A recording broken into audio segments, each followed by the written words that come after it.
In 1945, the brilliant computer scientist Alan Turing wrote that computers would someday be able to play very good chess. The term artificial intelligence hadn't even been coined yet. That would take another decade. Today, the Oxford English Dictionary defines AI as the capacity of computers or other machines to exhibit or simulate intelligent behavior. And in the meantime, Turing's prophecy has come true, and then some. In 1997, IBM's supercomputer Deep Blue beat the then world chess champion Garry Kasparov in a 6-game match. 20 years later, in 2017, Google's AlphaGo beat the world's #1 player of Go, an even more complex board game to master, especially for a computer. But it's not all fun or games. The meteoric rise of ChatGPT and other AI programs in recent months has shown us that AI can pass graduate-level exams, get a top 10% score on the bar exam, write legal briefs, find cancerous growths better than radiologists, and much more. I wanted Eric Schmidt to help us understand it all better. The former Google CEO and chairman joined forces with the legendary diplomat Henry Kissinger and the MIT computer scientist Daniel Huttenlocher to write a book titled The Age of AI and Our Human Future.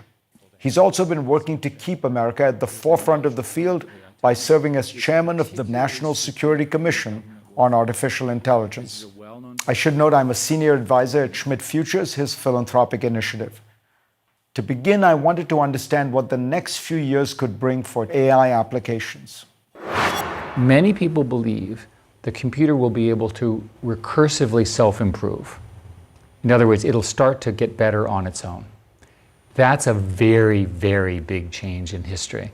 Up until now, the tools that we as humans have built have been under our control, maybe poorly, but they've been under our control. There is a point, many people think that it will be within the next 4 to 5 years. Some people think sooner, some people later. I think maybe 5 years, where the system will be able to learn something new and act on it. This is called tool use.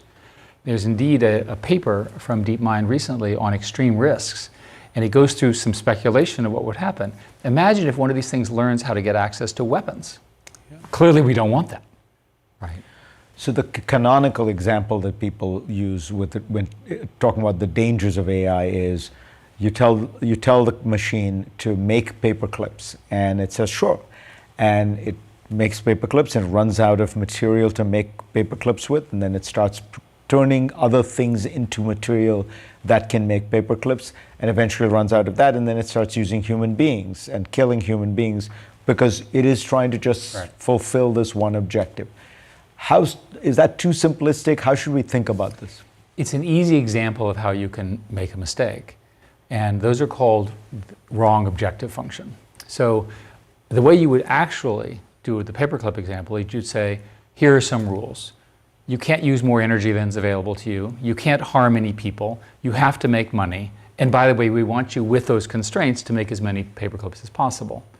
Now, in human society, you start thinking about all the rules you as a human think. You have to behave, there are all these laws, there's all these cultural laws, you have to use language, you have to stay within the limits of human behavior. One way to think of that is it's a constitution. So one company, this is Anthropic, decided to write a constitution for the system. It wrote its own view of what constitutional life should be and fed it in.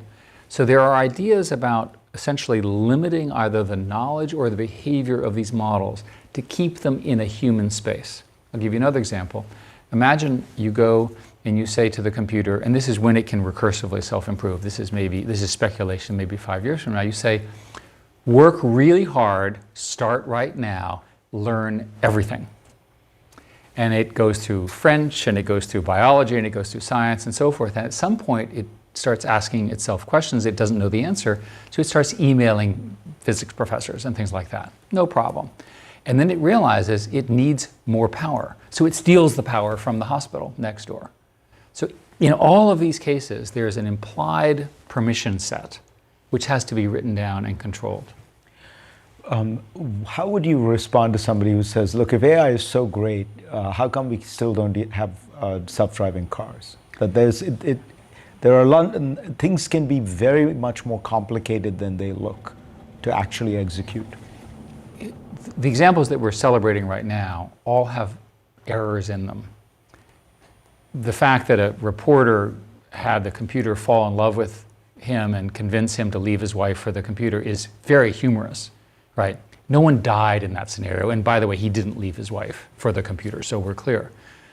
Anything involving human health is very different, right? You want a human flying the airplane, watching the autopilot. It's going to be a while before we have universally self-driving cars. It's just a really hard problem, especially because of the mixing. But it's not because we don't know how to do it. It's because that the tolerance for risk, the error rate has to be close to zero. It has to be really low. What do you worry the most about? I mean, I've heard people talk about the dangers of AI in war. I've heard people talk about the dangers of AI in medicine. When you think about it, for you, what's the scary part? I'm now convinced that what are called the frontier models, the big now 4 companies that are spending billions of dollars on these things, I'm now convinced personally they're going to be regulated. They're too powerful, they're too visible, they're too dangerous. There'll be rules from the White House and the Congress and other countries. The EU is already doing this, Britain has done this, China has done this. They're going to be regulated for this reason, for safety. What really worries me is that there is diffusion from these very, very powerful models to the next tier, which are called open source models. A famous example here is called Llama, L-L-A-M-A. And it's roughly 10 times smaller in size, cost, and so forth. But it looks like if you do something in the frontier model, within 2 or 3 years, the technologists figure out a way to do it much cheaper, much more cheaply. You're building a system where you have open source, which means anyone can get access to it, and you don't know what it can do. So what happens if it can build a pathogen and it ends up in the hands of an Osama bin Laden type of person, and that pathogen can kill 1 million people? So you say, no problem, we'll put what are called guardrails or alignment on that. We'll prevent it from being misused. If you give me all the weights that is open source and I'm evil, which hopefully I'm not, I can strip those constraints out and return it back to its bad news.